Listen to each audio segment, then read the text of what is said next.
todas las caritas que estuvieron con nosotros toda esta semana, estos 5 días de trabajo, y a los que no, igualmente bienvenidos y gracias por sacar el rato y estar con nosotros.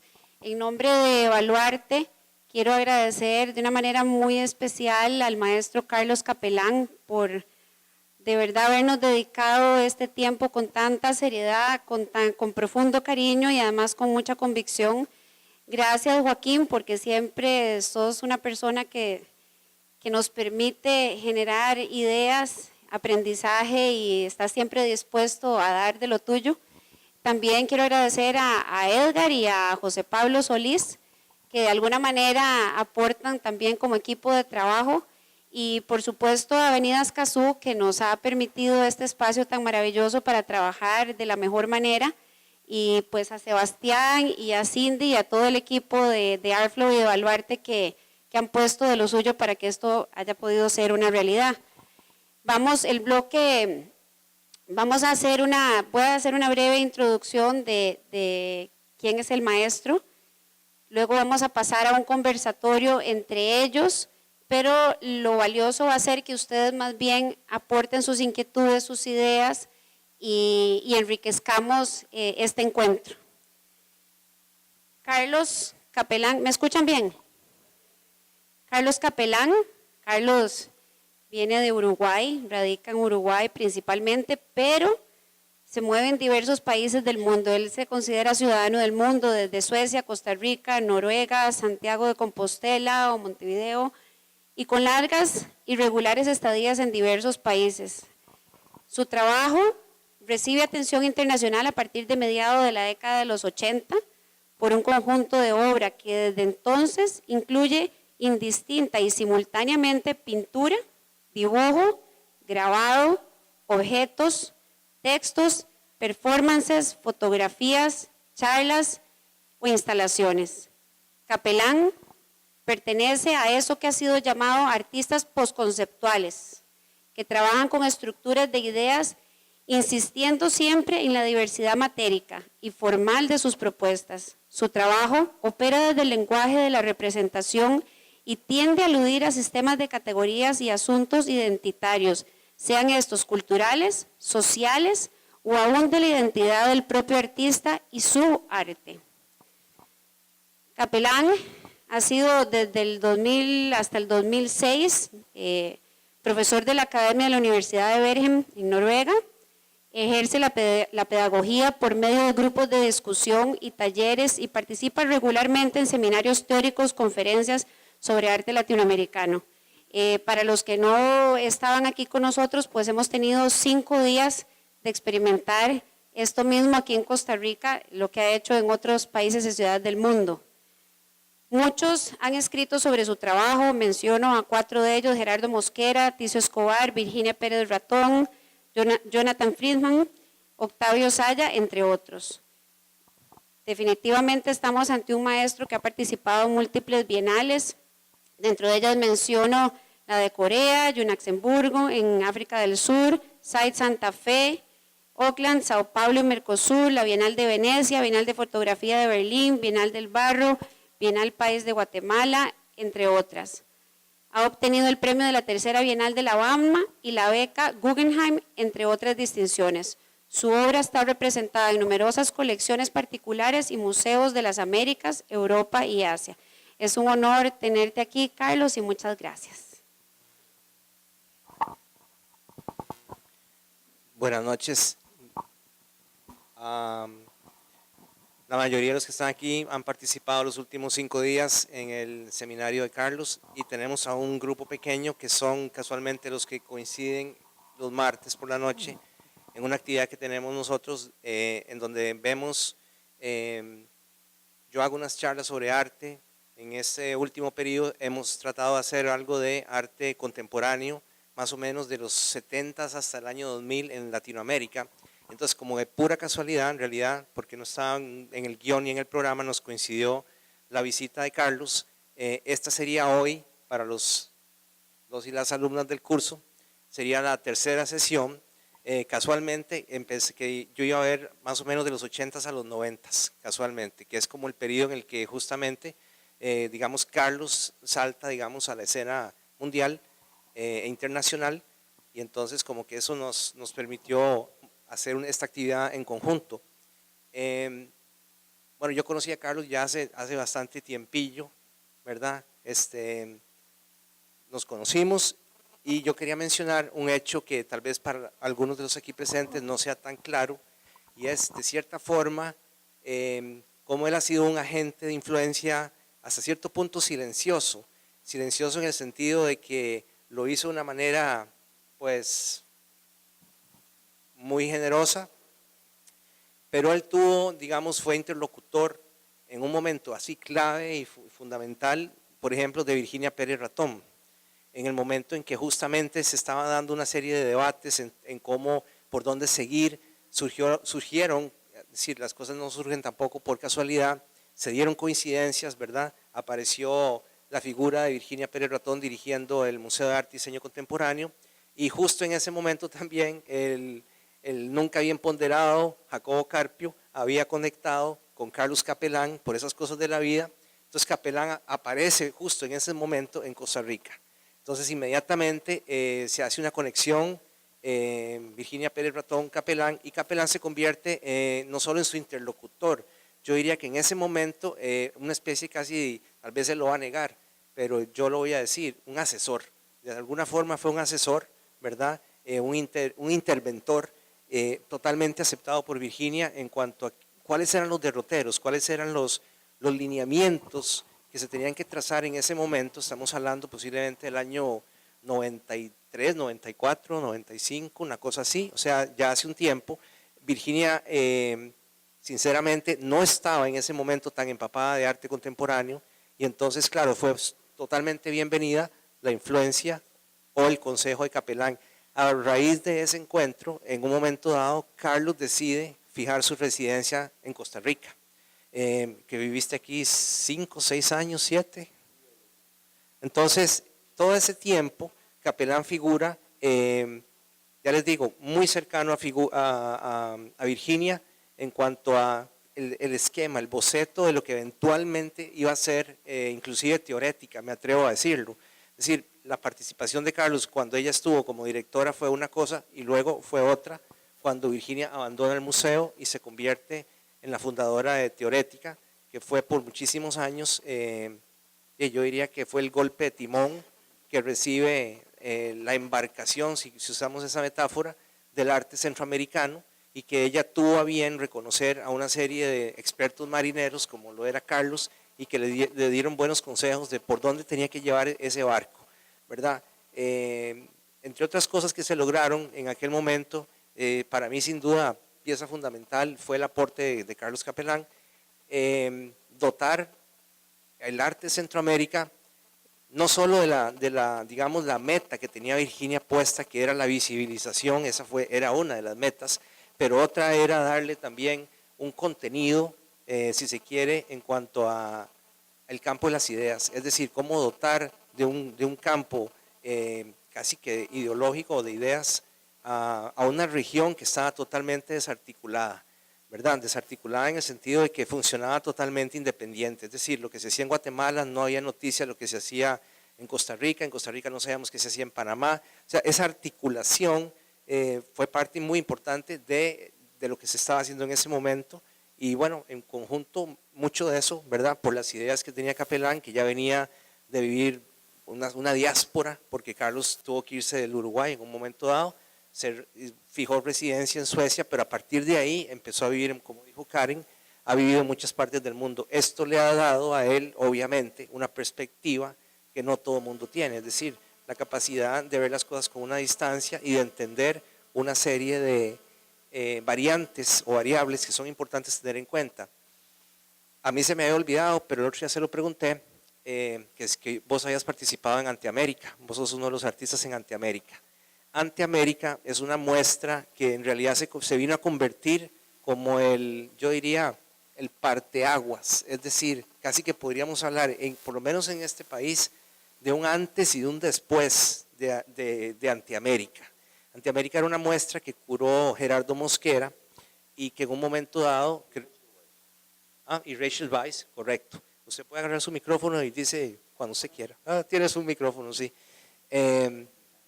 que por cierto me estaba contando la anécdota Capelán de que él le iba a ayudar a montar a Virginia Antiamérica si a ella le interesaba, y por supuesto que le interesó. Entonces se trajo esa muestra, yo no sé si vos te acordás, Ileana, de Antiamérica, eso creo que puse en el año 96. En realidad, esto lo tengo que decir porque demuestra un poco quién era Virginia en ese momento, ¿no? Virginia se aproxima y bueno, quería información sobre el arte contemporáneo latinoamericano, patatán. Esto fue en Cuba. Y le digo, mira, hay una muestra así asada, esta muestra paradigmática que comienza en el sur, comienza en Colombia, va a Venezuela y de ahí se traslada a California, Kansas y termina en Nueva York. Y era la primera vez que se hacía una muestra desde el sur que iba al norte. En general, las orientaciones son las contrarias. Te digo, mira, esta muestra está en Nueva York en este momento, se acaba dentro de 2 semanas. Si tú consigues traer la muestra, le di los datos de Rachel Weisz y de la gente del museo donde estaba la muestra, digo, si tú consigues traer esta muestra, que era muy difícil hacerlo, yo vengo y te armo mi pieza gratis, me pago yo el pasaje, vengo y te la armo yo aquí. A las 2 semanas me llama Virginia y me dice, Capelán, haga las maletas. Okay. Y tuve que hacer las maletas. Perdón, interrumpí. Excelente, correcto. Entonces aparece la muestra y se hace un conversatorio y entonces aquí es donde viene un momento clave y definitorio, bueno, no solo para la vida de Virginia Pérez Ratón, sino de cierta forma para la vida cultural, artística de este país. Resulta que en un momento dado, obviamente no había ni un solo artista de Centroamérica en esta muestra de Antiamérica. Entonces, claro, en un momento, no sé si fue la misma Virginia o quien pregunta, disculpe, Gerardo, ¿y por qué no hay un solo artista de Centroamérica en la muestra? Y sin pensarlo un segundo, Gerardo Mosquera dijo, porque no conozco ninguno, ¿verdad? Eso fue como tirarle así un guante a Virginia Pérez Ratón y entonces ella, que había estado esperando esto, ella no sabía cuál forma iba a adoptar el reto de su vida, ella se dio cuenta que el reto iba a ser cómo lograr que nos conocieran, la visibilización. O sea, aquí hay algo preocupante. Si un vecino, como lo podría haber sido en ese momento Mosquera, que es un cubano, no nos conocía, ¿qué podíamos esperar de un curador norteamericano, alemán o español? O sea, el olvido absoluto. Entonces, claro, eso fue el banderazo, la luz roja que se prendió. ¿Qué hay que hacer? ¿Cómo lo vamos a hacer? Entonces, eso ya se convirtió casi que en leyenda, ¿verdad? Esa famosa respuesta de Mosquera, porque no conozco ninguno, y Virginia lo asumió casi como un reto personal. Yo pienso que ella se dijo a sí misma, ok, me voy a encargar de que la siguiente vez que usted cubre una muestra, por lo menos conozca algunos nombres. Entonces, ese fue como un punto de partida en el que como que de cierta forma se reconoció que había un grado de invisibilización tremendo, ¿verdad? Y entonces, a partir de ahí, de esa muestra, de la presencia de Capelán, se hizo efectivamente Antiamérica, es como de las primeras muestras muy buenas que hace el Museo de Arte y Diseño Contemporáneo, tal vez la primera, yo diría, buena muestra de arte internacional, y entonces el mismo museo logra una especie como de una plataforma distinta, es decir, ya va a ser considerado un museo, le empiezan a prestar a Virginia obras importantes, algunas colecciones, algunos artistas importantes se atreven a prestarle obras para exhibición, porque está demostrando que tiene una visión, que tiene un propósito, y yo pienso que eso es lo que le da, como quien dice, la vuelta absolutamente a, digamos, por lo menos al modelo que hasta ese momento existía, de países exóticos, de países, como dijo la misma Marta Traba, que se la ha estado mencionando esta semana a Carlos Capelán. Marta Traba en algún momento se deja decir que Centroamérica es el territorio de las hamacas y los presidentes, ¿verdad? O sea, por no decir los dictadores, pero esa fue su frase. Cuando ella se refiere a Centroamérica es así, es el territorio de los presidentes y las hamacas.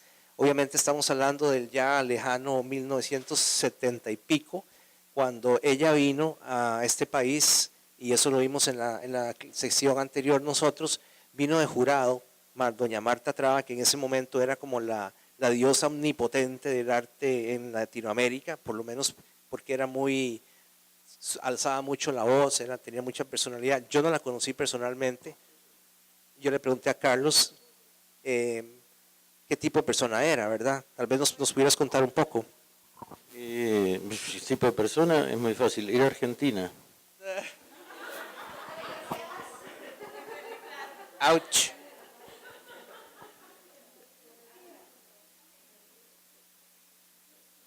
Listo. Ok. Descripción argentina.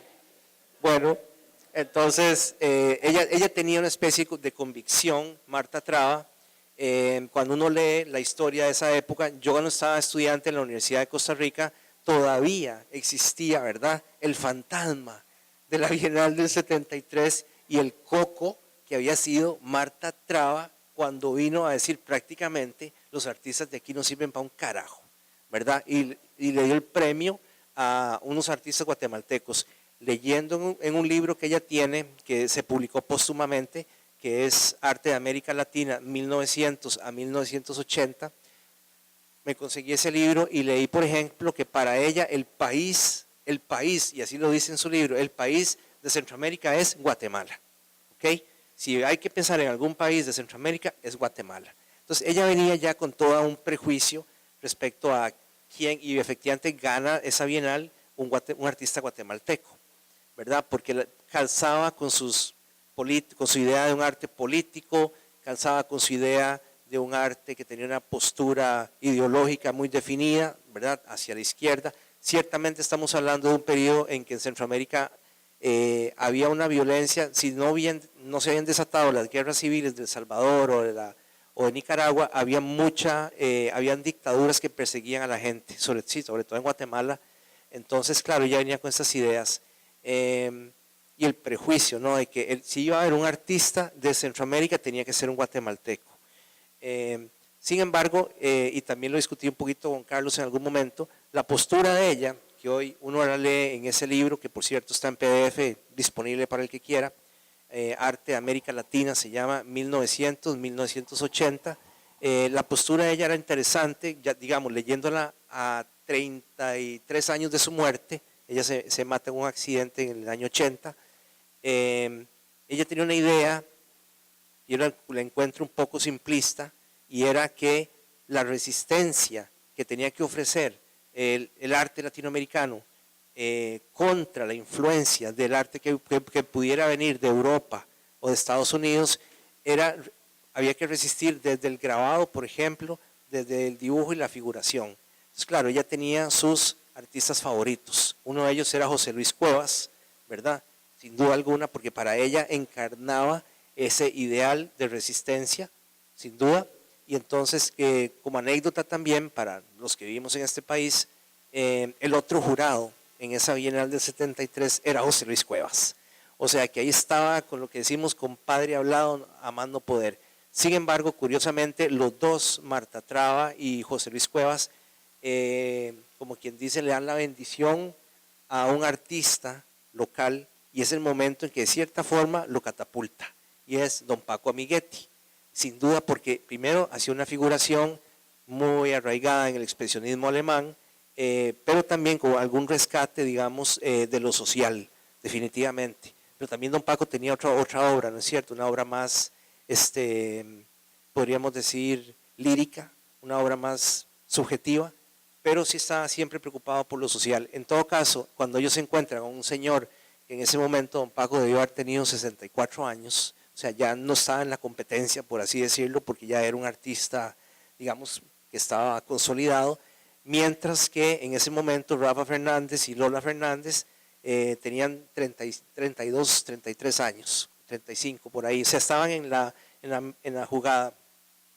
Son los grandes perdedores, ¿verdad? En ese momento, ellos que habían sido como decir, la punta de lanza nuestra. Y sin embargo, Marta Traba y José Luis Cuevas tiran para arriba a don Paco Amiguetti, que estaba fuera del concurso, entonces no podía ser ganador.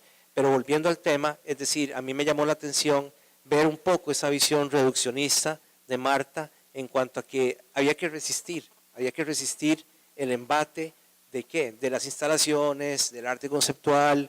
Y por ejemplo, Luis Kamnitzer gana un premio en aquella época y ella dice con una obra tristemente conceptual. O sea, era un grabado, tanto Luis como por ejemplo Liliana Porto. Bueno, pero en eso estamos todos de acuerdo. Luis es tristemente algo. Él es tristemente algo. Ok. En todo caso, ella dice así en su libro. Algo que también llama la atención es que en este libro de Marta Traba hay un listing como de, no sé, 280 nombres. Y cuando ustedes buscan algunas de los artistas que hoy en día estaban vivos en la época de Marta y eran gente más o menos de unos 30, 35 años, no aparece ninguno. El único que me encontré es Sildo Meireles, que ella lo menciona, y lo menciona como un quemador de gallinas. O sea, le dedica 3 renglones en su libro y dice, Sildo Meireles en Brasil quema gallinas, imitando pobremente lo que se hace en los países europeos, etc. Esto lo traigo a colación porque de repente, es decir, lo que ella pensaba que era la resistencia o ponerse a cierto tipo de arte, pues no, nunca prosperó, es decir, terminó siendo, es decir, el arte conceptual y ciertas manifestaciones, en las instalaciones, que fue como yo conocí a Carlos. Yo en realidad la obra gráfica de Carlos Capelán la conocí mucho después. Primero conocí las instalaciones, que eran unas instalaciones muy impresionantes en ese momento, y que hiciste una muy interesante, bueno, de las más interesantes que yo he visto, en la galería de nuestro querido Carpio. Tierra, usaba la tierra en las paredes, por todos lados. Eso me interesaría de repente que nos comentaras un poco, es el uso de ese material ahí, por ejemplo. Bueno, primero quiero decir una cosa, que es cierto que en ese momento y a raíz de la Bienal de La Habana fue que los latinoamericanos comenzamos a conocernos, porque es cierto que no sabíamos lo que se hacía en el continente. Y fue en la segunda Bienal de La Habana donde empezó a haber un contacto horizontal entre países. Y en la segunda, sí, en la tercera, sobre todo, y en la cuarta, donde el contacto fue fenomenal. La Bienal de La Habana era la plataforma para discutir. Porque además estaba concebida como lugar de discusión, no solamente de muestra de obras de arte, sino como un lugar de discusión, seminarios, etcétera, encuentros, ¿no?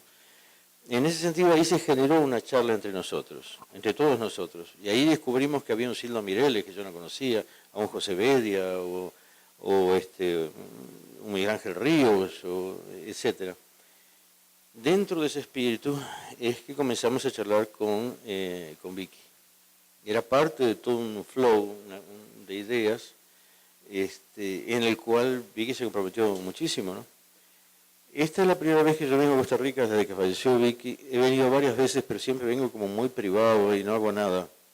Para mí, desde que se fue Vicky, yo como perdí interlocución.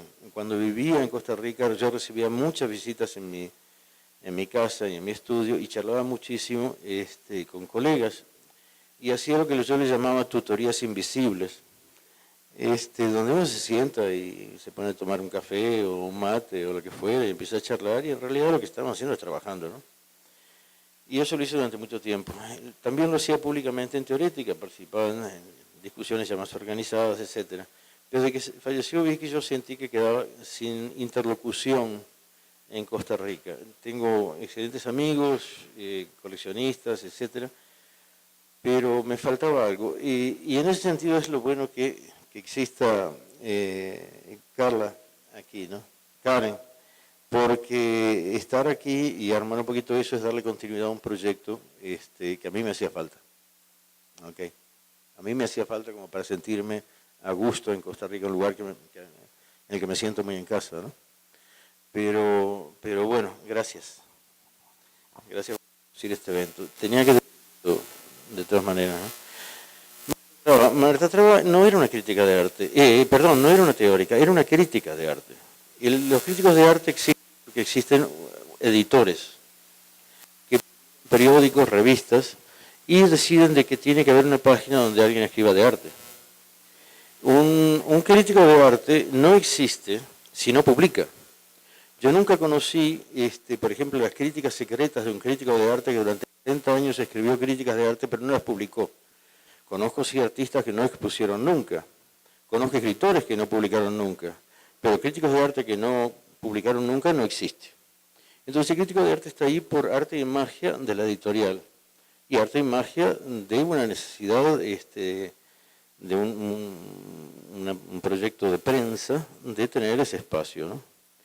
Yo no considero que Marta Traba haya sido una teórica, yo la leía en la revista Paula. vamos a entendernos. Era ahí donde publicaba ella. ¿Ok? De pronto pasa que cuando un crítico de arte ha trabajado 20 años o algo así, se convierte en una personalidad, lo invitan a escribir textos de catálogos o de pronto participa en un simposio. Yo diría que ese es un poco el fenómeno de Marta Traba. También hay que decir que en esa época había pocos teóricos en América Latina y era muy fácil ocupar ese territorio. Era fácil ocuparlo. ¿Okay? Sobre todo, francamente, siendo una argentina porteña bien preparada trabajando en Colombia. Encontró un lugar, lo trabajó muy bien y bueno, se proyectó, pero en función del periodismo. ¿No? Eso en cuanto a Marta Traba. La otra pregunta era sobre la tierra.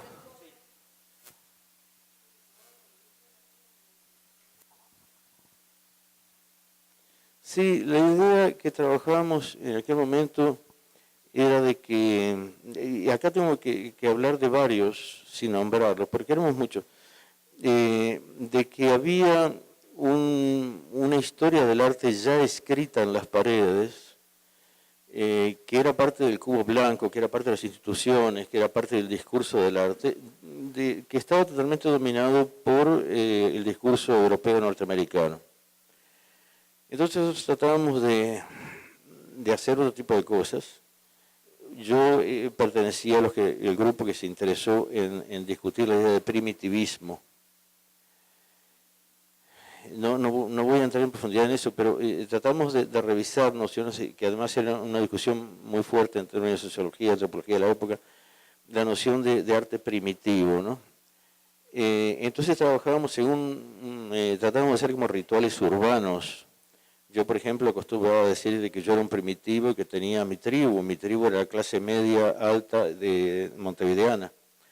Entonces me debía a esa tribu primitiva, ¿no? Y que yo en realidad no hacía arte primitivo en función de mis experiencias sociales, ¿no? Entonces comenzaba a trabajar estos espacios que eran así como mágicos. Esta es la silla de papá, ¿no? Aquí va el televisor. Aquí en la pared cuelgo una frutita de yeso, por ejemplo, ¿no? Entonces comenzaba a trabajar desde la antropología de mi tribu. Cuando yo quería trabajar directamente sobre el muro, primero para hacer obra perecedera y segundo para cargar de otro significado ese muro blanco, que ya venía cargado de minimalismo, que venía cargado de modernismo, que venía cargado de un montón de cosas. No me dejaban nunca hacer esto. Entonces comenzamos con una serie de amigos a hacer experimentos con teatro, música, lo que fuera. Y yo comencé a pintar en el bosque, por ejemplo. Iba y pintaba piedras, rocas en el bosque, o arreglaba palitos y piedras y todo lo demás, hacía instalaciones con elementos ahí del bosque. O hacíamos arte anónimo en las calles. No era graffiti, pero de pronto nos fajábamos con proyectos totalmente anónimos. Y entre otras cosas, trabajábamos en casas ocupadas. Nos metíamos en una casa abandonada y ahí yo me ponía a pintar las paredes porque ahí se podía. Pero era un arte de ocupantes, ¿no? Y después invitábamos a los amigos, de los demás íbamos ahí a hacer nuestro propio vernissage, pero fuera del sistema del arte. Era una cosa hecha de cara a la banda, al grupo. ¿Ok? Sí, ya sé lo que están pensando. Yo fui punk. Ok. Cierto, había un espíritu punk. Pero un espíritu punk que tenía mucho que ver con las raíces del lugar donde yo venía, ¿no? De tratar de reescribir, de revisar las nociones de arte, etcétera, etcétera.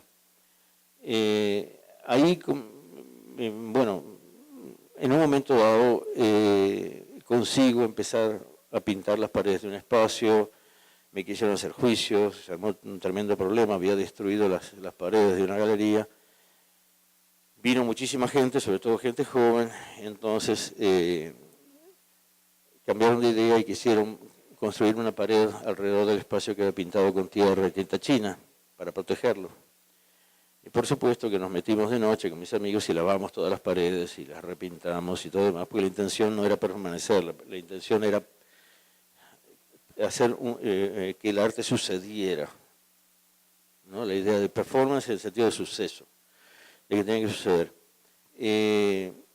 La tierra tenía varias connotaciones. La idea era pintar espacios, y algunos de ellos fueron museos de miles de metros cuadrados, donde se tocaba cada superficie de los muros con los dedos y con tierra. Era como un exorcismo del espacio, era como apropiarse de ese espacio mano a mano, ¿no? Es dejar la traza, el trazo de los dedos, y también era un homenaje al gran producto latinoamericano, que es la mano de obra barata.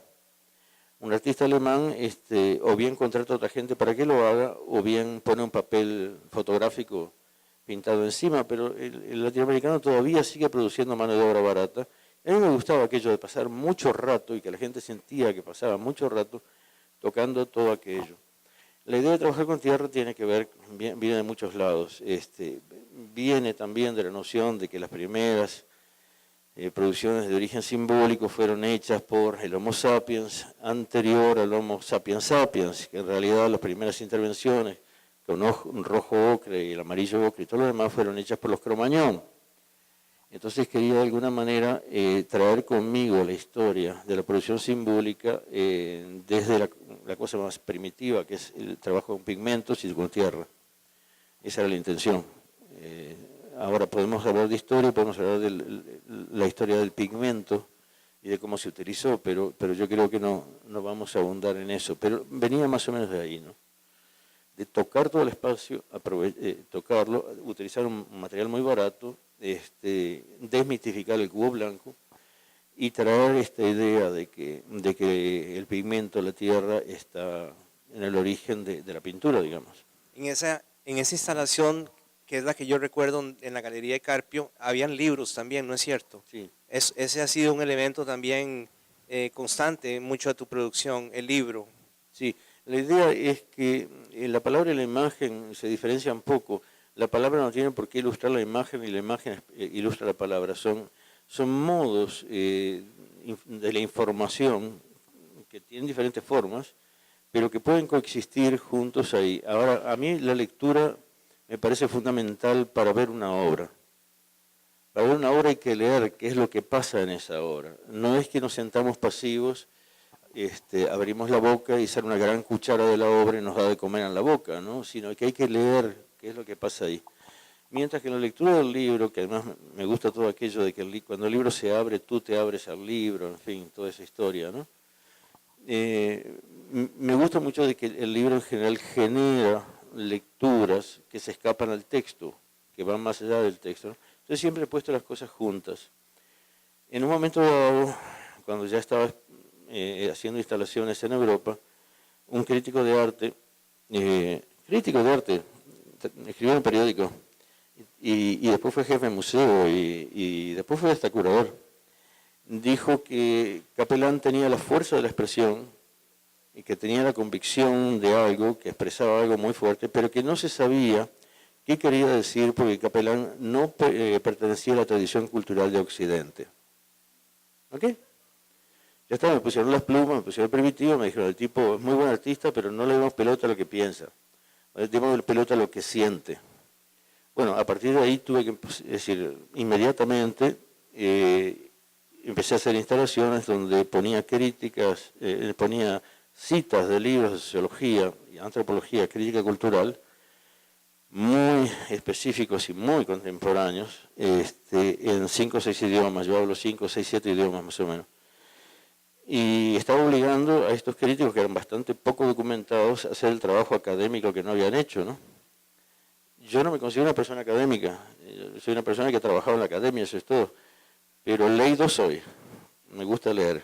Mi abuelo decía leído decía. Y leído soy, sí, yo soy lector, totalmente. De modo que los libros sí, siguen estando ahí. Y además escribo como artista, no como desde la posición del escritor, escribo desde la posición del artista que utiliza el lenguaje escrito como medio de expresión de sus ideas, ¿no? De modo de organización de ideas, eso es todo. Sin embargo, a ver si me acuerdo bien, muchos de esos libros tenían piedras puestos encima. Sí.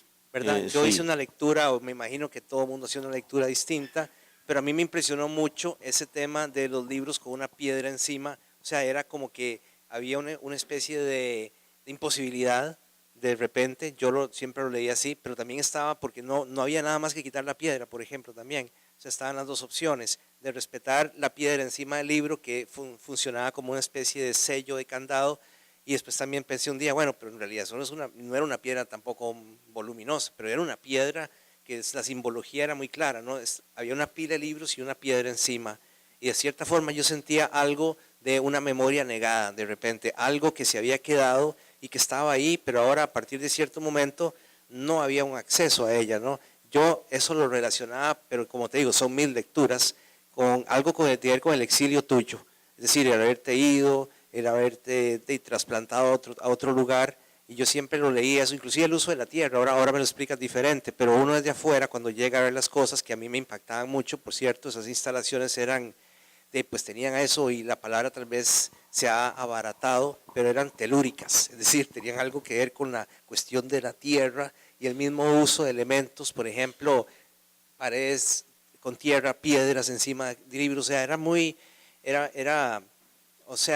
muy, de cierta forma emotivo, pero de cierta forma también te ponía a pensar en muchas cosas. Y como yo sabía la historia de Carlos, para mí tenía mucho que ver con eso, ¿no? Como él, digamos, fuera de tu tierra natal, de tu suelo natal, y la cuestión del olvido, la memoria, qué sé yo. Esa era un poco una lectura que yo había hecho de algunas de esas piezas. Primero, no, el exilio, y en todo caso sí lo sentí cuando tenía 15 años en mi tierra, viviendo en mi propia ciudad, pero tenía que ver con un exilio de otro orden, ¿no? Existencial o no sé. Pero no, el exilio no, para mí no. La memoria sí. Ahora, ¿sabes qué pasa? Yo trato de trabajar con el registro de mi persona. Yo sé que esto suena ampuloso, pero me gustaría trabajar cuando soy inteligente, cuando soy tonto, cuando estoy inspirado, cuando soy analítico, cuando estoy distraído, cuando estoy enfocado. Me gustaría trabajar con todo ese registro y trato de averiguar de ese registro cómo funciona eso en mí. En realidad la cosa es muy fácil. Siempre me he preguntado si la persona que yo soy cabía en el arte. Esa ha sido como la pregunta. La idea que yo tengo sobre el mundo, la información que tengo sobre el mundo, las ideas, ¿caben en eso que se llama arte o debo comportarme como artista para hablar aquello de lo cual el arte habla? Ese fue para mí el gran lío cuando estudié arte con mi profesor, Bertil Lundberg, que me quería mucho y yo lo quería mucho a él y nunca nos entendimos, jamás nos entendimos, pero nos quisimos muchísimo. Hay momentos que la obra sale porque tú eres analítico y eres analítico y organizas una estructura y la pones ahí. Hay momentos en que la obra sale porque no sabes por qué salió. Algo te pasó y tienes que hacerlo. El caso de los libros es ese. Yo es una obra que yo no comento, porque si la comento la mato. Pero fue un gesto que me salió de entrada. Y el hecho de trabajar con tierra en las paredes también me salió de entrada y después averigüé de a poco por qué lo estaba haciendo, ¿no? Pero la idea es por eso la instalación fue como muy interesante para mí en un comienzo, porque me permitía trabajar con muchos registros intelectuales, emocionales, analíticos, intuitivos, todos estos al mismo tiempo, que en realidad yo sentía que tenían sentido, ¿ok? Si bien generaban formas diferentes y generaban también sentidos que funcionaban en direcciones diferentes, ¿no? Pero es un poco así, yo sigo trabajando de esa manera, sigo trabajando con aquella parte que es muy informada y una parte mía que, bueno, que no está tan informada, pero que quiere averiguar, por ejemplo, ¿no? Es un poco así. Sí, yo pienso, digamos, que yo hice mucho tu trabajo.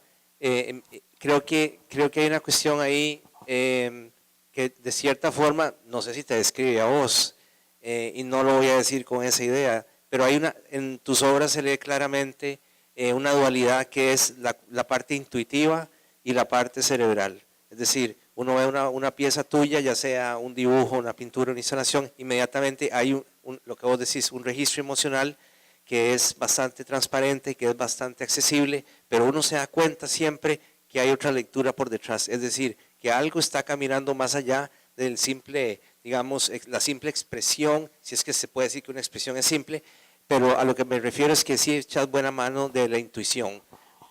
Sí, la construcción clásica dice que aquel que piensa no siente y aquel que siente no piensa, ¿no?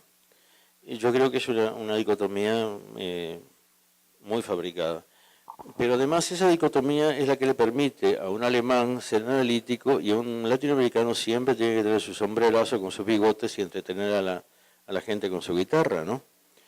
La única respuesta para darle a todo ese paradigma es no mames, ¿no? Sí, no mames, ni se te ocurra, chico. Nosotros somos un continente que ha entrado en contacto con aquello que llamamos arte a través de libros. Porque los originales no viajaron nunca. Aquí venían los libros, con muy malas reproducciones al comienzo. Eran blanco y negro. Y tuvimos que inventar en nuestra cabeza que era eso de la pintura. Después vinieron un par de maestros italianos, algún maestro español, algún maestro inglés, que pintaron nuestros paisajes fantásticos de la cordillera de los Andes, de la selva lluviosa, con los colores de Alemania, los colores de Florencia, los colores de, ¿verdad? Los colores de España. Esa es la historia común que tenemos con Nueva Zelanda, con Australia y buena parte de América Latina. Pero nosotros somos fundamentalmente, en cuanto tiene que ver con arte, lectores y de alguna manera conceptuales, porque hemos trabajado en ideas. Hasta ahora estamos rematerializando lo que es el material pictórico de la pintura, ¿no? Yo creo que eso que decís es, sobre todo para nosotros, es muy importante. Por ejemplo, yo me acuerdo cuando yo vi mi primer Mondrian en vivo. Es decir, después me di cuenta que las reproducciones que hacía, qué sé yo, el MoMA o cualquiera, eran reproducciones de imprenta. Habían decidido destruir el Mondrian y convertirlo en una separación de color rojo, amarillo, blanco y azul, nítida y perfecta. Cuando yo me acerco a ver el primer Mondrian, veo que está pintado, se ven las pinceladas, se agrietó. Chafa, se agrietó, la pintura se le agrietó en menos de 50 años. Entonces, de verdad es una pintura, pero cuando uno la ve impoluta en un libro de arte, uno piensa, la pintura es así. Igual cuando llegué a ver de cerca una obra de Murillo, que es un español que no tiene nada que ver con la modernidad nuestra ni nada, pero yo lo había visto, ¿verdad? En el diccionario Larousse, ahí era donde yo los veía. Y entonces, claro, cuando yo llego a verlo en persona, me asombra ver que es una pintura matérica prácticamente, en donde el óleo debe ser una capa de 4 o 5 centímetros y no se parece en nada a la reproducción plana, absolutamente lisa. Y eso me parece fundamental, un punto de partida, porque mucho de la pintura que se hace, qué sé yo, en Latinoamérica, tiene mucho de eso, ¿no? Es como planita, es como ralita. ¿Por qué? Porque eso mismo, yo siempre he sostenido ese punto, la aprendimos en libros. Otra anécdota para el mismo lado, la primera vez que veo un Vermeer, bueno, yo me quedé admirado de Vermeer y siempre me llamó la atención el truco de Vermeer, que colgaba alfombras persas como cortinas o las ponía sobre las mesas y después encima ponía una serie de objetos, bueno, cristal, porcelana, lo que fuera. Decía, este tipo, claro, ¿cómo trabajó toda esta historia para poder contar la materialidad de aquello que está pintando sobre estas alfombras? Y me parecía que era un recurso, digamos, pictórico, de texturas, ¿no? Hasta que llego a Holanda, a Vermeer justamente en medio del invierno, y hace un frío polar, con mucho viento, y me doy cuenta que los holandeses ponen alfombras persas en la puerta para que no entre el viento, y que separan habitaciones con alfombras persas para que no entre el viento, y que ponen alfombras persas sobre la mesa porque abajo está el brasero para calentarse los pies. Entonces de pronto empiezo a entender de que había cosas que no entendía para nada y que tenían que ver con la cultura propia. Era como es decir, era como, bueno, gallo pinto y bien concreto, tan concreto como el gallo pinto, digo, o las tortillas, ¿no? Tenía una justificación Y a partir de ahí empiezas a leer la historia europea y lo mal que le hemos leído nosotros, porque en general todos nosotros entendemos el arte europeo en términos de ideas, y es así. Mientras que el europeo lo concibe en términos de geografías y estados-naciones. Ellos no pueden poner junto a un Rembrandt con un Tiziano, con un Velázquez. Nosotros sí. Para ellos están hablando de un veneciano, están hablando de un madrileño, un segoviano y están hablando de un holandés. El europeo le cuesta mucho concebir, por ejemplo, como nosotros cuando hablamos de literatura existencialista, etcétera, etcétera, que ponemos juntos a Camus, con Sartre, con Heidegger, con Kierkegaard. Y los tipos se enloquecen y dicen, ¿pero qué tiene que ver un danés que tenía miedo y angustia de Dios con un alemán que saludó el fascismo, con un Pierre Noir, nacido en el norte de África, y con un judío francés que vio hacer a sus padres hacer el amor y quedó traumado? Nosotros leemos como la totalidad de la cosa porque leemos en términos de ideas. Ellos lo leen en términos de objetos concretos y de momentos concretos y de geografías concretas. Retomando esa idea, que también te la planteé cuando llegamos esta tarde, que a mí me sigue pareciendo yo no sé si es un trauma, si es una cicatriz, si es qué cosa, es la cuestión de la identidad. Es decir, que se ha debatido mucho en torno a si uno se debe, lo hablábamos un poquito con Edgar, si esto es un lastre, si esto es un bagaje, si esto es como un backpack que uno lleva en la espalda siempre, con esa, de cierta manera, casi histeria, mi obra tiene que de cierta manera manifestar esa identidad o no necesariamente, y si es posible del todo despojarse de esta cuestión identitaria, porque permea muchos discursos, sobre todo yo he visto, sobre todo en algunos países. Yo creo que los nuestros, por ejemplo, una de las obsesiones de Virginia era casualmente la de la identidad. ¿Qué cosa es el istmo dudoso? ¿Qué es Centroamérica? Es decir, casi todos los puntos de partida de ella tenían que ver con eso, ¿no? Con una historia de dónde somos, quiénes somos al final y tal y cual. Yo, por ejemplo, conversando con artistas muy jóvenes, mucho más jóvenes que yo, que son 25, 30 años menores, me parece que es un tema que de cierta manera les ha dejado de preocupar. Es decir, ya no está la urgencia esta. Yo siento que tiene que ver mucho la penetración, por ejemplo, de nuevos medios que yo no crecí con ellos y vos tampoco. Qué sé yo, la internet, por ejemplo. Yo no sé si esto logra de alguna manera por lo menos quitar de la mente la idea o la urgencia de la identidad, o si estamos hablando de una nueva identidad, porque esa es la otra cosa, de cuáles identidades estamos hablando al final. Entonces ese era un tema que cuando uno plantea todo esto que tenemos aquí al frente y que vos los pones a ellos a pensar, a ejercitarse en eso, de cierta forma esto es casi que un espejo al final, es decir, es un reflejo de todos los que vinieron al taller. Esto que está aquí atrás los refleja de cierta manera, ¿no? Y entonces en ese sentido es como, no es un laberinto, pero sigue siendo, yo pienso, uno de los puntos de partida, el tema identitario, saber quién soy yo, dónde estoy parado, qué voy a hacer, cómo lo voy a hacer, etcétera, ¿no? Entonces, desde esa perspectiva, ¿cómo se plantea hoy, que está muy encima de nosotros, la idea de globalización? Es decir, yo no quiero decir que es buena o mala la globalización, para nada, es un tema que simplemente está más allá inclusive de nosotros, querámoslo o no, ahí está. Bueno, este es tema de un seminario, sin duda, ¿no? Yo te diría una cosa, y esto hace años que lo discutimos. En relación a identidad, tú puedes representarla. Por ejemplo, la bandera nacional representa algo. Y los museos representan categorías culturales. La historia de la nación representa determinadas gratificaciones del cuento, del relato de la nación. En fin, hay muchas maneras de representar identidades, ¿no? En general, la representación de la identitaria está creada de símbolos. Y el símbolo, en términos simbólicos, no es muy interesante, es una reducción. Lo simbólico es interesante, el símbolo es una reducción. es cuando el proceso simbólico se cristaliza y queda fijo. ¿Ok? Y a mí el símbolo me interesa un poco.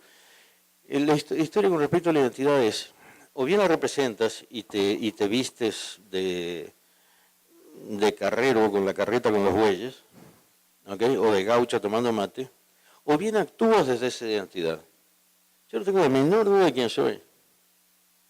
Ahora, no por eso ando con la bandera uruguaya, ni tomando mate, ni haciendo un montón de uruguayeses o tocando música de candombe, pero sé que actúo desde una parte de mí que es horriblemente uruguaya, pero actúo desde eso, no desde afuera, sino desde dentro. Entonces, en consecuencia, lo que haga no representa, actúa desde. Me parece que lo interesante del arte latinoamericano contemporáneo es que no representa, actúa desde la identidad que se propone, ¿no? Con la globalización, bueno, el modernismo pretendía de que todo el arte modernista iba a ser más o menos igual, más o menos una estética en la que todo el mundo estaba de acuerdo, y había una manera de leer el cuadro, o lo que fuera, ¿ok? Cuando se cae el proyecto modernista, y todo esto es un discurso largo, y aparece lo que después empiezan a llamar con el término de posmodernidad, que hay que utilizar con mucho cuidado, se rompen estos moldes de conducta y de patrones, y la gente entra en un estado de inseguridad. Bueno, y ahora resulta de que la historia no iba para adelante para siempre, resulta que la ciencia no era la perfección que yo buscaba, la ciencia puede ser utilizada para cualquier acto cruel, ¿no? Etcétera, etcétera. Y sobre todo, cuando la gente empieza a sentir que vivimos en un mundo globalizado y no entiende la lógica de esta globalización, se ata a las identidades de un modo desesperado. Hay una política identitaria, y la estamos viendo en todo el mundo, donde la gente crea o negocia o compra o vende identidades como un modo de aferrarse a algo porque lo que está ahí afuera es demasiado grande. Yo no digo que el movimiento feminista sea una consecuencia de esto, pero muchos de los movimientos feministas posteriores son asuntos identitarios, ya no son asuntos políticos. Son momentos en los cuales recortamos un espacio para sentirnos seguros. Yo diría que los fundamentalismos islámicos, que son varios, es una intención de agarrarse de algo, de una identidad muy fuerte, porque los marea la idea de globalidad, los marea la idea de que no haya un proyecto seguro. Yo diría que hay tanta historia, bueno, toda la historia de la música pop cada día vende más las identidades, ¿no? Hay un recorte identitario con muchos nichos donde se pueden comprar y vender y tú puedes hoy día, por arte de Facebook y Twitter, cambiar de identidad 5 veces al día y te puedes crear unas alter egos que te ayudan a creer de que funciona de alguna manera en el mundo, ¿no? Existe en este momento una necesidad identitaria tremenda, tremenda, tremenda. Yo diría que no, de que la identidad de hoy día está pluralizada al máximo y de pronto singularizada, ¿no? La identidad nacional no siempre es la que sale, sino que de pronto salen las identidades menores, o de clase, o de género, o de geografía, o de generación. Pero hay una necesidad tremenda de recortar identidades, al mismo tiempo de que empezamos a entender de que hay cosas que trascienden de identidades concretas y tú puedes comunicarte con el otro a través de la diferencia. Lo interesante hoy día en la comunicación es que nos comunicamos a través de la diferencia. No me tengo que comunicar con la gente que piensa igual que yo. Hay mucha gente que no piensa como yo, que no tiene el mismo gusto, que no va para el mismo lado, y sin embargo tengo que pasar por encima de ello, aceptar la diferencia y comunicarme, ¿no? Eso es lo que estamos viendo, de que hoy día es una fuerza tremendamente dinámica en la sociedad. La otra, retardataria, la que quiere tener identidades fijas, es otra necesidad contemporánea, pero que es retardataria, no es dinámica. ¿Okay? Esa idea, eso que acabas de decir, justamente lo iba a mencionar ahora y quizás pueda sonar inclusive casi como una especie de herejía, pero por ejemplo, una compañía que es para mí podría representar en sí el fenómeno de la globalización y que inició digamos, su ascenso como compañía casualmente globalizándose y que lo empezó a hacer mucho antes de que esto fuera una palabra que todos usamos, es McDonald's, ¿verdad? Que es odiada y querida, más que todo odiada, con mala propaganda, pero ellos han hecho una operación interesante y me recuerda un poco esto que están mencionando. Por ejemplo, en Costa Rica, cuando inició McDonald's, jamás ustedes hubieran podido encontrar un gallo pinto para desayunar. En cambio, en un momento dado, ellos reconociendo que hay ciertas localidades y cosas, a pesar de que ellos son una compañía global, inmediatamente dicen, sus ideólogos, sus mercadólogos, lo que sea, dicen, mira, ¿por qué no, pues, no estamos vendiendo tanto nuestros hash browns y nuestras porquerías? Ah, es que ellos desayunan esto. Ah, qué interesante. Métale usted también al gallo pinto. Aunque es el gallo pinto más feo de todos los que uno se pueda comer en Costa Rica, te lo comes en McDonald's, pero hay la opción, ¿verdad? No te puedo decir lo que es entrar a un McDonald's en China. Exacto. Entonces uno va a Colombia y hay caldo de pollo en el desayuno, porque ellos desayunan caldo de pollo ahí. Y así, etcétera. Vas a México y hay cosas mexicanas. Ahora, déjame que agregue, esto es información turística, ¿eh? Esto lo doy gratis, no cuesta nada. Cuando las cadenas de comida rápida norteamericanas se deciden expandir y salir de Estados Unidos, eligen Costa Rica como el lugar experimental. Sí, Costa Rica ha sido tradicionalmente siempre el primer lugar donde una cadena de fast food americanas prueba cómo se adapta al nuevo mercado, ha sido tradicionalmente Costa Rica. Costa Rica tiene la tradición más antigua de American fast food en toda América Latina.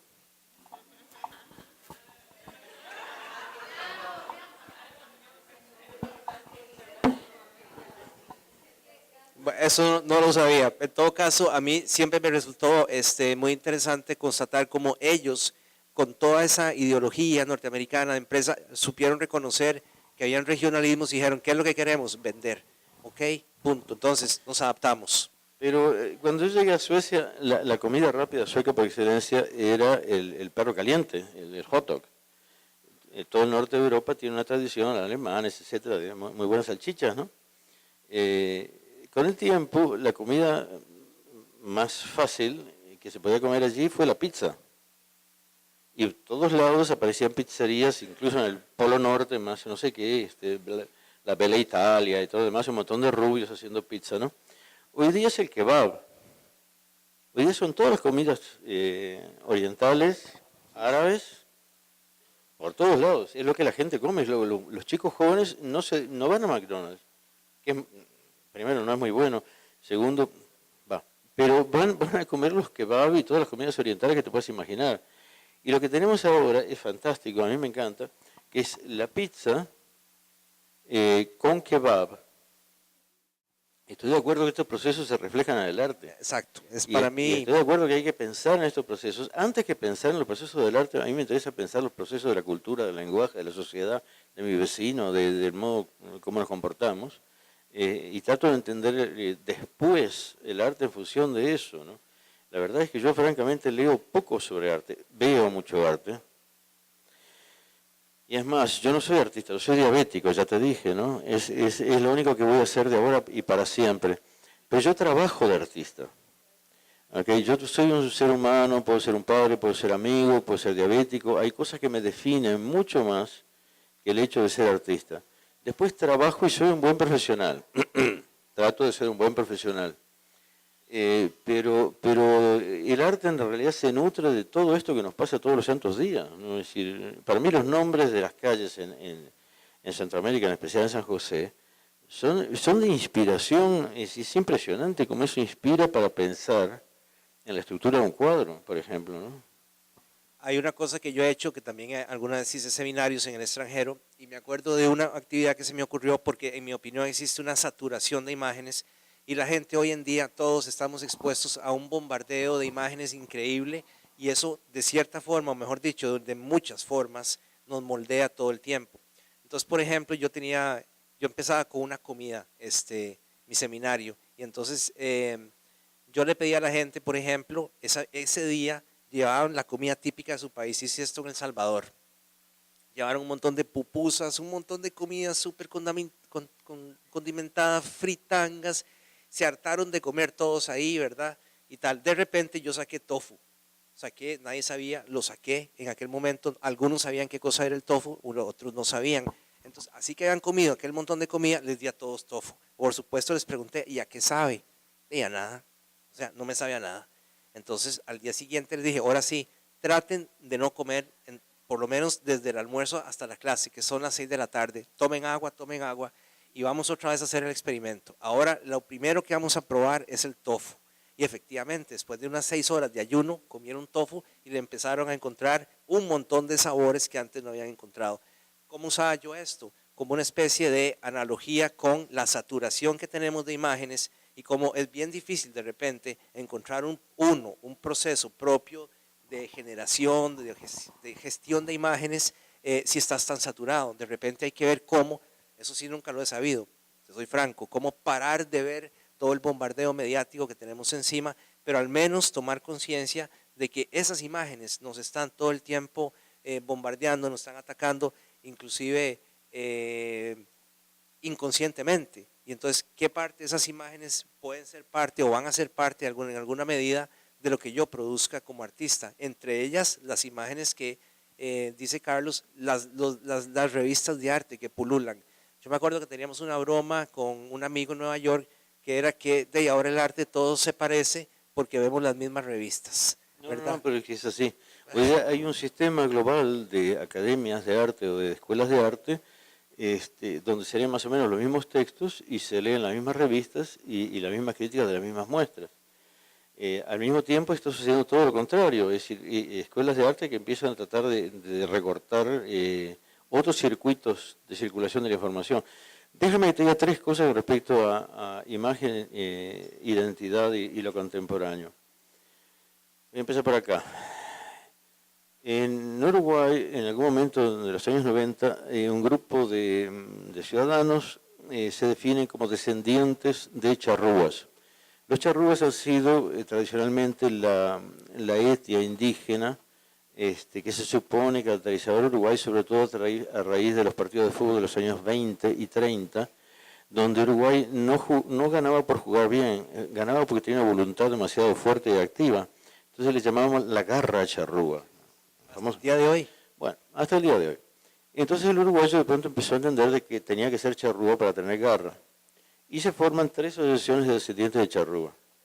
Daniel Vidart, que es un antropólogo eminente, un hombre de 98 años y sigue escribiendo, un tipo interesantísimo, demuestra de que los charrúas estuvieron muy poco tiempo en Uruguay, apenas unos 40, 50 años, y que además circulaban sobre todo en Argentina y a veces pasaban el río y estaban en Uruguay. Sin embargo, había otros grupos indígenas, los yaros, los menuanes, etcétera, etcétera, que sí habían vivido ahí de un modo más permanente y que no eran conocidos por la mayoría de la gente. Este grupo de familiares indígenas rescataban los nombres indígenas, Yapeyú, Ayuí, Tacuarembó, Queguay, Daimán, etcétera.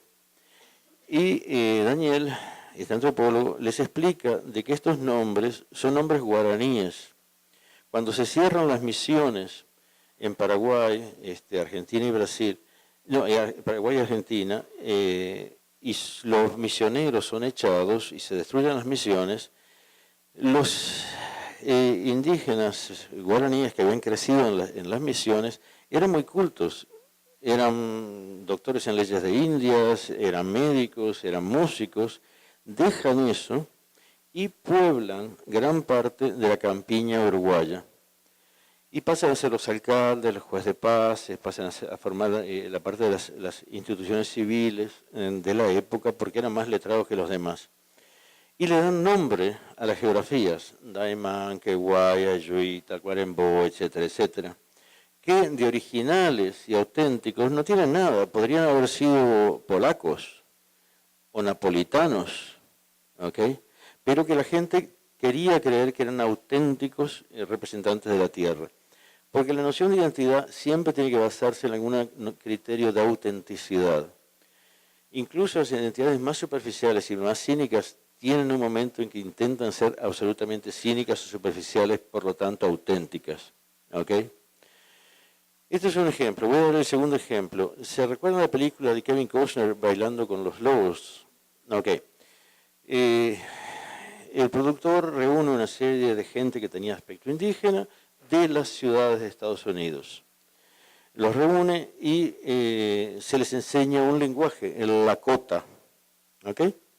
Estos indígenas van a los cursos, aprenden sobre la cultura Sioux que no hablaba Lakota, se les da clases y hace la película con sus pelucas y todo lo demás, y la película gana Oscars. Entonces ellos deciden de que, bueno, es muy interesante ser indígena, porque se ganan Oscars. Entonces compran tierras y registran una nueva tribu, inventada por ellos. ¿Ok? De auténtico no tienen nada. Pero los tipos hacen una gran fortuna, porque resulta que esa es la comunidad nueva de indígenas, que además saben manejar muy bien Hollywood, y se llena de turistas que vienen ahí a comprar los artefactos indígenas, y van como los indígenas, comen comida indígena, se comportan como indígenas. Entonces venden esta identidad de un modo muy, muy efectivo. Lo mismo hacen los zulúes en África del Sur. Hay pueblos zulúes que viven como zulúes, trabajan como zulúes, al punto tal de que la gente que trabaja en esos pueblos ya no sale de ahí, vive como zulúes de hace 200 años atrás y se sienten orgullosos de ser zulúes primitivos. Por supuesto que la recreación de esta cultura es artificial y por supuesto que no hay ninguna cultura que haya sido la misma a lo largo de la historia. Toda cultura ha cambiado, pues estos no van a cambiar, estos van a ser siempre los zulúes auténticos, ¿no?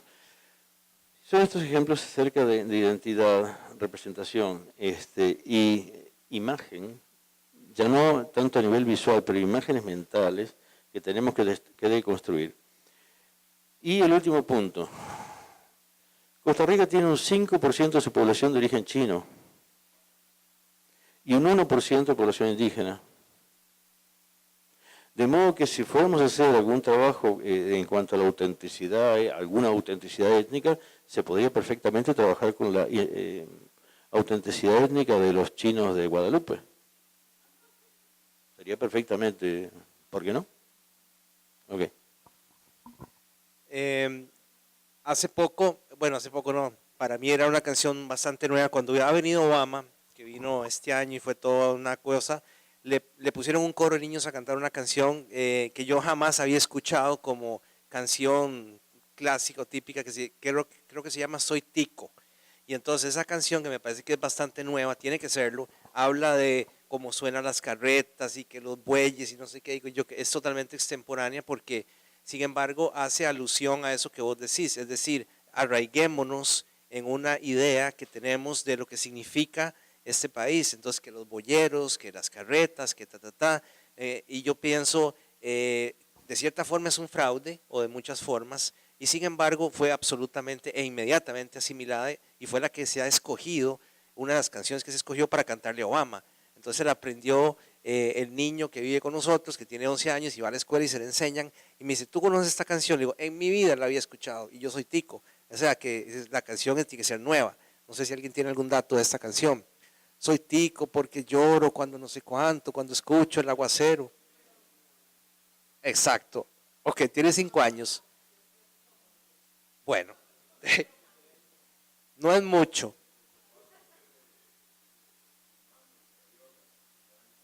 Bueno, pero esa canción habla de cómo suenan las carretas y que esa nos... o sea, esa canción debió haber dicho... sí.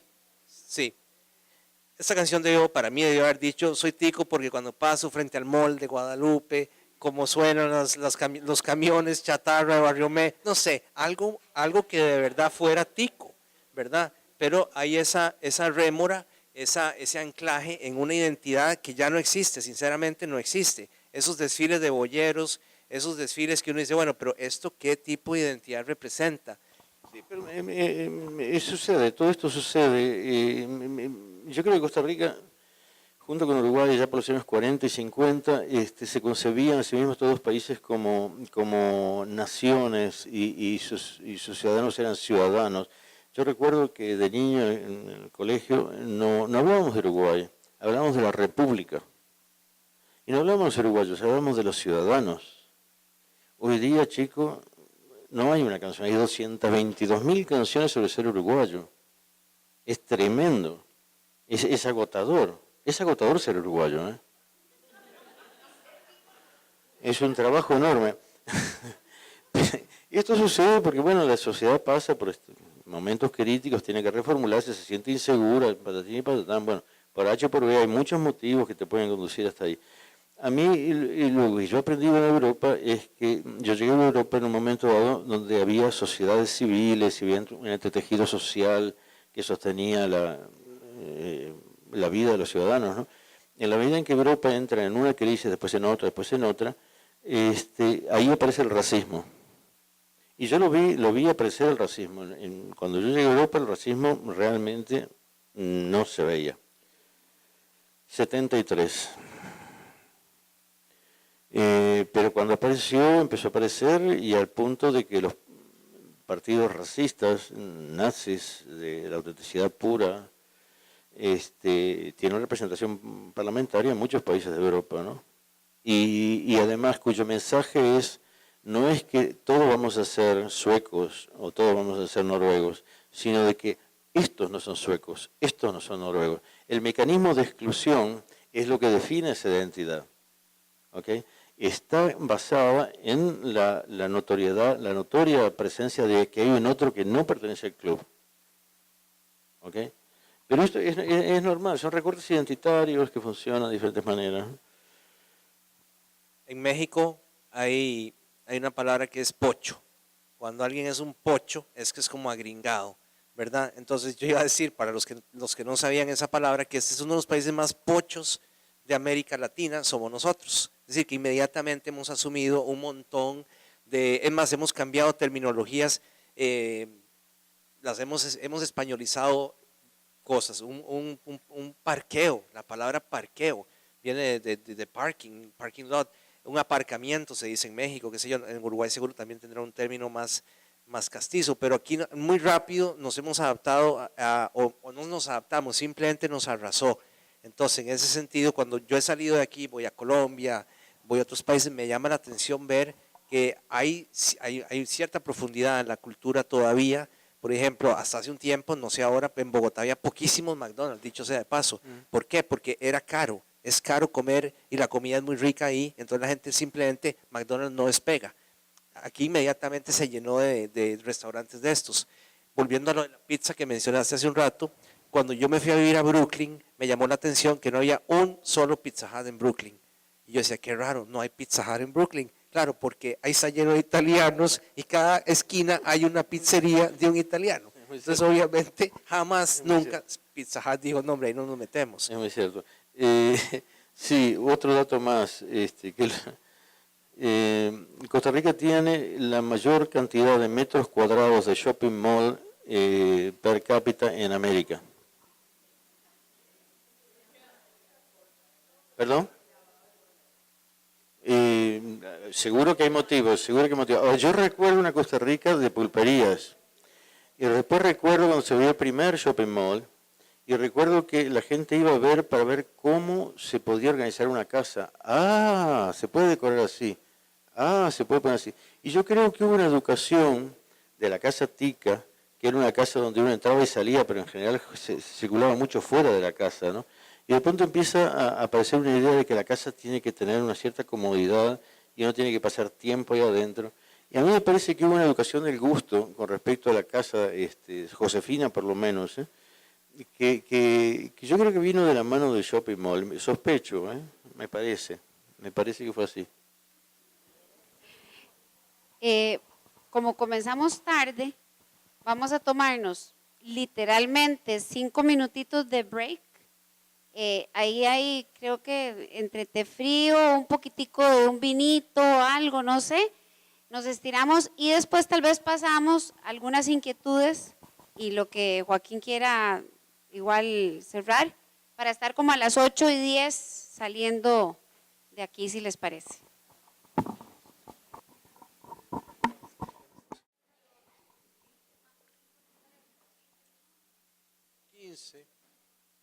Yo pienso, depende de la reacción. Edgar León, venga. Walter. Bueno, vamos a hacer unos 20 minutos más Carlos Bermúdez. para sacarle el provecho. ¿Pueden interrumpirle a Joaquín? No, de hecho, me gustaría participaciones ya. Y Ajá. ahí está. Así que le paso el micrófono al maestro.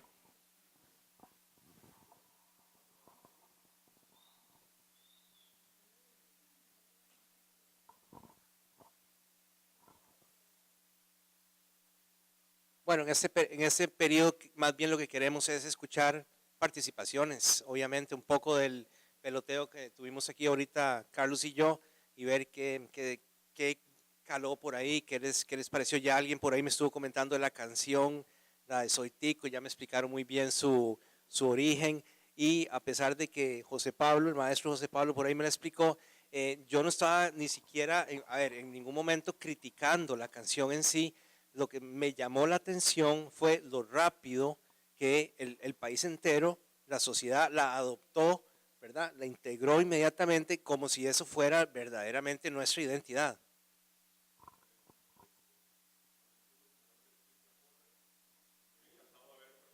Músico.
Sí, Napoleón inventó esa maquinita. Napoleón inventó la historia del Estado-Nación y les convenció a los franceses de que eran franceses. Impidió que se hablaran otras lenguas en Francia, impuso el francés parisien como lengua nacional, estableció fronteras bien definidas porque perdió un par de guerras, si no hubiera establecido otras. Pero sí, yo haría una distinción entre sabor y gusto. Cuando nosotros sentimos el sabor de la papaya, hay algo que viene directo de la papaya. Y después la habilidad de mis glándulas, ¿cómo se llaman? Papilares, ¿no? Gustativas, de poder entender ese sabor, pero en general todo el mundo más o menos va a sentir que el sabor de la naranja, el sabor de la papaya, son sabores intrínsecos a aquello que estamos saboreando. El gusto no, el gusto es siempre una creación, siempre está creado y además no es permanente. Nosotros tenemos la tendencia a creer de que el gusto es esencial, existe como esencia dentro mío, ¿no? Pero el gusto obviamente está creado por todo el entorno social. Cuando tú tienes, por ejemplo, una academia tan grande como la francesa, que instituye la pintura académica se constituye en gusto. El Louvre está lleno de pinturas olvidadas, de pintura académica, de la coronación de Napoleón, Napoleón cuando era chico, Napoleón cuando se cayó, Napoleón y Josefina. Son los cuadros insufribles. pero que en su época eran importantísimos. Fue una creación de un gusto que hubo en un momento dado, ¿no? En un momento dado, Picasso era percibido como el mal gusto en persona. Hoy día Picasso representa el buen gusto, ¿no? Pero yo haría una distinción de todo esto y sí, por supuesto que en diferentes épocas se ha creado gusto masivo. Lo que pasa es que hoy día los medios de difusión de masas son tan grandes y tan poderosos y además las empresas que dominan la economía mundial son más grandes que nunca en la historia del ser humano. Eso es cierto. Eso es cierto. Y bueno, es algo que está ahí. Eso es cierto, ¿no? Pero yo haría una distinción entre una cosa y otra, de sabor y gusto, ¿no? ¿Okay?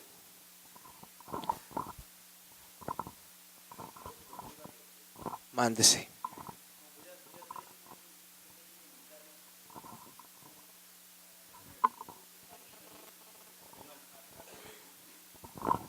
Es decir, un pequeño comentario en relación, es decir, agarrándome de Cristian, perdón, y en relación al tema de la identidad, ¿no? Porque hemos hablado, se ha discutido un poco como el asunto de lo costarricense y bueno, y en otro escenario y en otro momento en el cual Pablo, que no sé qué se hizo, nosotros entrevistamos en algún momento entrevistamos a Virginia y bueno, José Pablo nos ha hecho el gran favor de preguntarle, bueno, cuál es ese momento de cambio es decir, que sucedió en Costa Rica, donde se podía pensar este tema de lo contemporáneo, ¿no?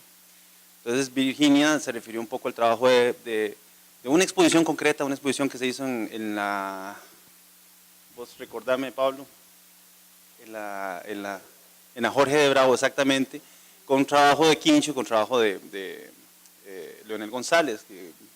Entonces, es interesante porque, es decir, Virginia, pensando desde una óptica, es decir, de qué pudo haber sucedido en algún momento y a dónde es que se da el cambio de eso, o sea, en qué momento es que entramos en el tema de lo contemporáneo, es decir, en otro comentario más reciente con Rolando Castellón nos dicen, bueno, es que no ha habido ningún cambio, es decir, no hemos avanzado en nada.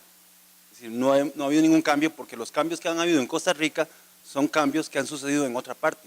En realidad, en Costa Rica no ha habido ningún solo cambio porque no hay arte, porque no hay entidad y porque los cambios que se han dado en otras, es decir, lo que sucede en Costa Rica no es un arte de Costa Rica, sino que es un arte de otra parte. Eso es un ícono, vamos a decir, como esta imagen que atrapa o el frame que atrapa aquello que nosotros pensamos que es arte, pero que en realidad no es arte. Y Rolando dice, y esa es una pregunta que creo que es bastante legítima, decir, bueno, es que aquí no hemos producido absolutamente nada desde esa óptica de la identidad. Entonces, me van a perdonar ser la del abogado del diablo, pero quisiera como poner eso sobre la mesa. No, yo creo que esas son metafísicas de lo contemporáneo que yo no comparto en absoluto, ¿no? Yo no digo que Costa Rica haya llegado a la máxima expresión simbólica a través del arte que podría hacerse en este país. Pero por cierto que hay un arte costarricense en Costa Rica, no dije costarricense, en Costa Rica. Pienso que hay instituciones, hay gente, hay discusiones, hay debates, comercios, etcétera, etcétera. Luego que eso sea bueno o malo es un problema del gusto de Castellón o de su experiencia, en fin. Yo no creo que ningún país ningún país tiene una expresión simbólica por el arte que sea totalmente satisfactoria, ¿no? Lo interesante es, por ejemplo, en los años 90, los jóvenes europeos fueron en masa a los museos. Ahí yo te digo que hay arte. En un momento dado en Cuba, los jóvenes no sabían nada de arte, pero sabían más de los artistas cubanos que de los cantantes cubanos. Eso fue, a mí me importan más esos procesos que las nociones de calidad. La noción de calidad también es un problema de creación y de manipulación y de construcciones, ¿no? De pronto, un mal arte puede ser súper interesante para una nación. De pronto puede promover cosas que son fundamentales. De pronto un arte muy bueno no deja nada. Puede haber fulanito, menganito, una galería, pero de pronto no deja nada. Yo creo que es una metafísica. La otra historia es que yo desconfío de cómo nosotros usamos la noción de contemporáneo, porque no hay una definición de contemporáneo. lo contemporáneo se define siempre desde un grupito que quiere ejercer poder y que dice que mi contemporaneidad es más grande que la tuya. No, no más grande, es como el problema del pene, es igual, es lo mismo. El problema de la contemporaneidad no es el tamaño, sino cómo se menea, chico. Entonces yo creo que hay montones de espacios de recortes identitarios que utilizan la noción de contemporáneo para poder ocupar espacios.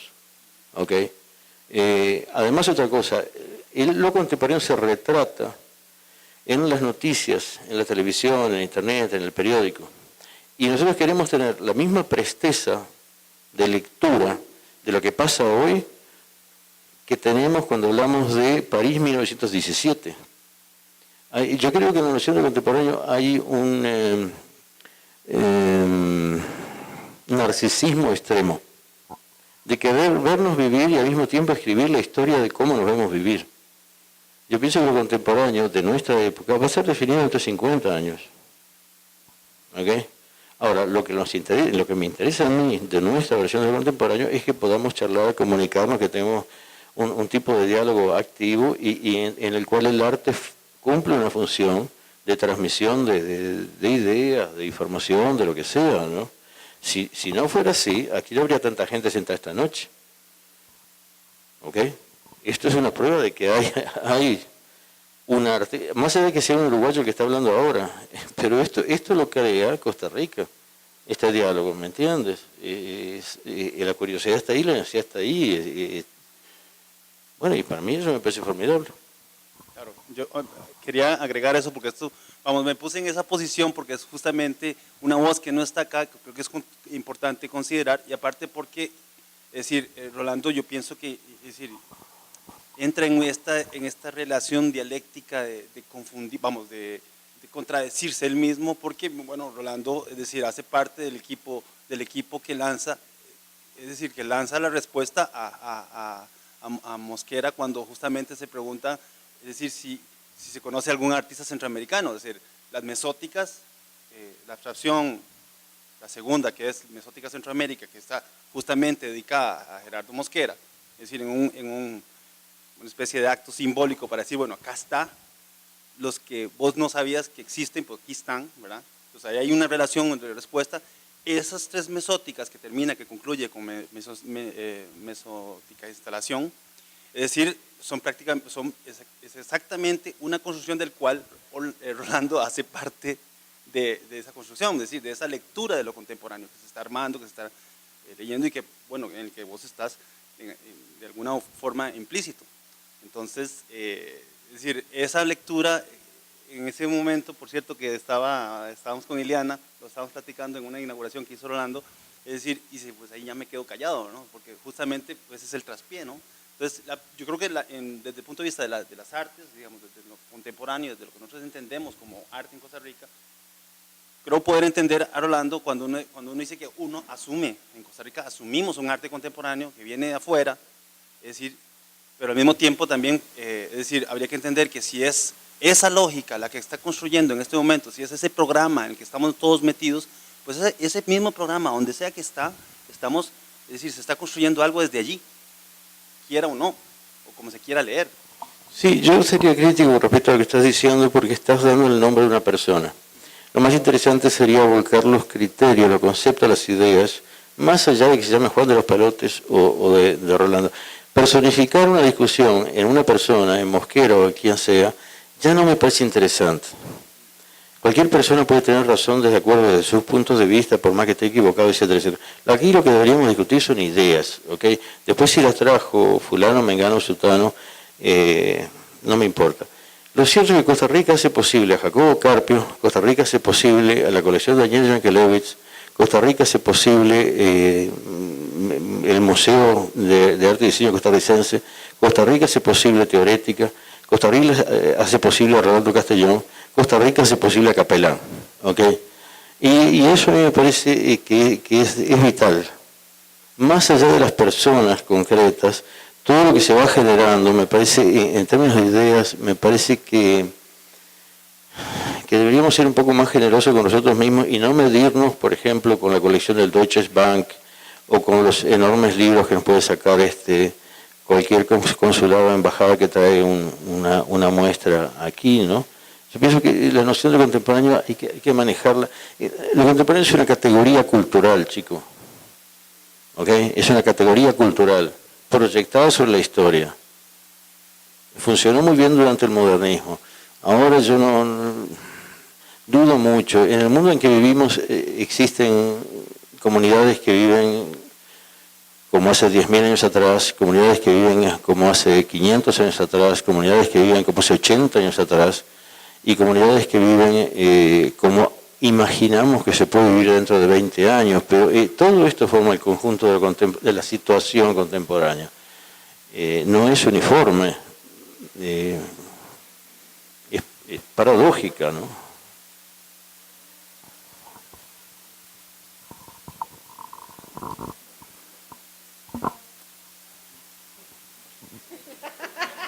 ¿Cuál es su pregunta?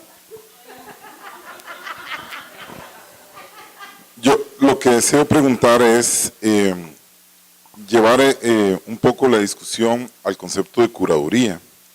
¿Por qué la curaduría le ha quitado la pluralidad, digamos, en Costa Rica a algunas manifestaciones? ¿Qué pasa cuando un curador trae una agenda debajo del brazo y crea una identidad? ¿Qué pasa cuando el curador circula y dice este y anula a los demás? Partiendo del principio que la curaduría no es democrática. Pero una de las cosas que la Bienal de La Habana desarrolló muchísimo fue el concepto de pluralidad, de diversidad de esos lenguajes. En aquellos, al principio, cuando conocimos a Carlos Capelán, que no había curaduría en Costa Rica, que Virginia comenzaba, que armaba un discurso y que aprendíamos a ver a los curadores, la pregunta sería, ¿qué cree Carlos Capelán en Centroamérica que han venido de afuera y han, digamos, hecho curaduría sobre el trópico, lo tropical, el museo tropical, tal, pero desde afuera? Y lo que digamos, esa creación simbólica propia aquí, desde afuera, muchas veces se tiene otros puntos de partida que no son los que están adentro. Bueno, pero yo quisiera comentar el fenómeno curatorial primero, en términos generales. En un momento dado, el filósofo le daba contenido al arte. Entonces venía Kant y nos explicaba qué era la obra de arte. Después vinieron los franceses y desarrollaron sus ideas con respecto a qué era el arte, y los artistas eran bastante calladitos. Picasso nunca se pronunció, Braque tampoco se pronunció André Lot sobre el cubismo, que era profesor de la Academia de Bellas Artes y no tan buen artista, pero fue el que elaboró teoría. Más adelante esos roles fueron cumplidos por otra gente. En los últimos años se generó el rol del curador. El curador, la palabra a mí me parece terrible, las dos, curador y comisario, que son las palabras que se utilizan, me parecen terriblemente karmáticas, digamos, ya tiene una carga en sí que es mejor. Se supone que el curador generaba sentido en la obra tenía un sentido, pero el curador generaba un contexto, un modo de leerla, una explicación, y por lo tanto clarificaba lo que era la estética. ¿Ok? La verdad es que, francamente, los artistas somos muy leídos ya, leemos mucho y pensamos mucho y charlamos mucho entre nosotros. Y nosotros producimos estética, al punto tal de que la noción y el rol del curador ha cambiado mucho. El curador hoy día no es el que provee la estética de la obra, es el artista. El artista produce estética, mientras que el curador está en la estética de la producción. El curador es el que hace cargo del presupuesto, el que genera un catálogo, el que de pronto une varias obras de varios artistas, y quería una lectura de la obra en un grupo. Ese puede ser el aporte máximo en curador, es decir, generar un contexto cuando es una muestra de grupo. A mí me parece que el curador, cuando hace una muestra individual, monográfica de un artista, en general no le pega nada, ¿no? A menos que el artista esté muerto, pero si el artista está vivo, el artista le sale a discutir y el curador se va a la casa. Por eso, David Bucklock, que lo nombré el otro día, que es un crítico de origen alemán, pero que tiene muchísimo peso en Estados Unidos en este momento, dice que justamente en esta crisis de representación de parte de los curadores, los artistas somos los más tranquilos, los que cuando vamos a la fiesta estamos charlando entre nosotros, vamos a estudios, nos visitamos.